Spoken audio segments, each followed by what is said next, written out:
Fala galera, aqui é o biólogo Alex Santos e hoje eu vou falar sobre evolução. Evolução é um assunto muito complexo, que traz muita dificuldade tanto para os alunos do ensino médio quanto para os alunos do ensino superior.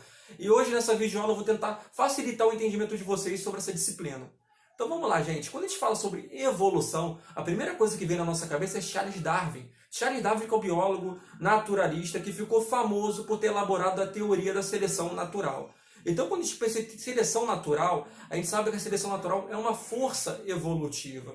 E o que seria força evolutiva? Forças evolutivas são agentes que modificam as características das populações ao longo do tempo. E a seleção natural não é a única força evolutiva. A gente tem a seleção natural, a gente tem a deriva genética, a gente tem a mutação. São exemplos de forças evolutivas. Então vamos lá. O que seria seleção natural? Então o conceito da seleção natural é esse: probabilidade diferencial de sobrevivência e reprodução de variantes herdáveis. Então esse é o conceito. É difícil? Levou um susto aí? Mas vou explicar cada parte desse conceito. Então, de novo, probabilidade diferencial de sobrevivência e reprodução de variantes herdáveis. Esse é o melhor conceito que você pode encontrar sobre seleção natural. Então, o que seria probabilidade? A probabilidade quer dizer que a seleção natural ela está atuando, mas nem sempre ela vai ser predominante, nem sempre vai ser ela que vai estar atuando ali. Nem sempre ela é predominante naquele processo. Por isso que é uma probabilidade diferencial, porque é o seguinte: vamos pensar que uma população, um indivíduo, teve uma característica vantajosa, aquela característica adaptativa. E aquela característica adaptativa deu vantagem para ele de sobrevivência. Se deu vantagem de sobrevivência, aquele indivíduo que tem aquela característica adaptativa, ele vai se reproduzir e vai passar isso para frente, para os seus descendentes. E como ele vai passar isso para os seus descendentes, isso vai ser passado através da sua genética, através dos seus genes, através dos seus variantes herdáveis.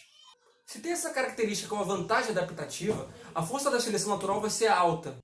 Então vamos pensar num exemplo que explica muito bem a seleção natural. Então, na savana africana, numa primeira geração, temos girafas de pescoço pequeno. Mas tem um indivíduo que sofreu uma variação nesse tamanho do seu pescoço. Tem um pescoço grande. E como está em um momento de seca, esse indivíduo, essa girafa que tem um pescoço grande, ele tem a vantagem adaptativa.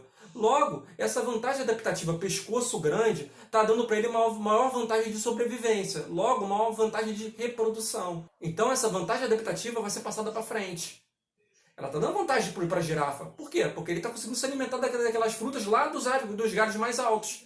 Ele está conseguindo se alimentar das frutas dos galhos mais altos. Então, é uma vantagem adaptativa. E essa vantagem adaptativa vai ser passada para frente. Nesse momento, a seleção natural está lá em cima, está lá no alto. Mas isso não quer dizer que a seleção natural vai passar essa característica para frente. O acaso pode acontecer. Até a seleção natural estando lá em cima, pode existir o acaso. Aquela girafa com o pescoço maior, que está se alimentando melhor, que tem aquela vantagem adaptativa, ela pode quebrar a perna e morrer. E não ter nem se reproduzir. Não passar essa característica para frente. Aí quem atuou foi o acaso. E o acaso é outra força evolutiva, que se chama deriva genética, ou deriva gênica. O conceito da deriva gênica é basicamente esse. Esse é o melhor conceito que você vai encontrar de deriva gênica. Flutuação aleatória das frequências gênicas. A deriva gênica atua muito mais em uma população pequena. Uma população pequena atua com muito mais força. Se a seleção natural está lá em cima, a deriva gênica está lá embaixo. Mas ela ainda continua atuando. Se a seleção natural está lá embaixo, a deriva gênica está lá em cima. Então vamos pensar num exemplo que explique muito bem deriva gênica. Vamos pensar que tem um cara muito bonito em um bairro. E esse cara sabe que ele chama a atenção de todas as garotas. Mas esse cara é tão metido que sempre anda com a cabeça para cima.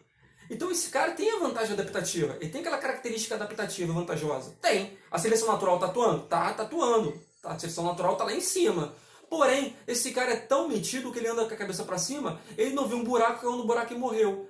Nesse tempo aconteceu o quê? Aconteceu o acaso. É aí que a deriva gênica entra. Até a seleção natural estando lá em cima, a deriva gênica não deixa de estar atuando. O acaso existe, ele acontece. E a deriva gênica, ela pode acabar com a vantagem daquela característica adaptativa. Nesse caso, a deriva gênica diminuiu a frequência de um gene vantajoso. Mas a deriva gênica também pode diminuir a frequência do gene desvantajoso. Vamos pensar num exemplo. Vamos pensar que tem um cara que ele tem um gene que causa problema na visão dele. Mas ele estava andando na rua, caiu um raio em cima da cabeça dele e ele morreu. Ele morreu não por culpa da seleção natural. Não foi porque ele tem aquele gene que causa problemas na visão dele. E sim, ele morreu por causa do acaso, por causa da deriva gênica. Nesse caso, é um exemplo que a deriva gênica pode também diminuir a frequência de um gene desvantajoso. Gente, quando a gente estuda evolução, a gente tem que entender uma coisa, isso é muito importante. A origem da característica ela é aleatória. Surgiu através de mutações. Mas a sua distribuição jamais vai ser aleatória. Muita gente confunde muito isso, acha que a seleção natural ocorre de forma aleatória. Não. A seleção natural não é aleatória. A mutação, sim, a origem daquela característica vantajosa, daquela característica, ela vai ser através de mutação, ela vai ser aleatória. Mas a distribuição, ela jamais vai ser aleatória. Ela segue um fluxo de tempo no padrão de ancestralidade e descendência, através de uma árvore filogenética. Então, quando a gente pensa em evolução, o seu conceito, nada mais é do que a modificação das frequências gênicas ao longo do tempo. Basicamente é isso. Evolução, por ser um assunto muito complexo, eu vou fazer uma playlist sobre evolução. Essa é a primeira aula, que a gente está falando sobre os agentes, sobre as forças evolutivas, e eu vou fazer outras aulas que vai seguir essa playlist. E vocês acompanhem aí que vai ter várias aulas sobre evolução no meu canal. Então é isso, gente. Bons estudos!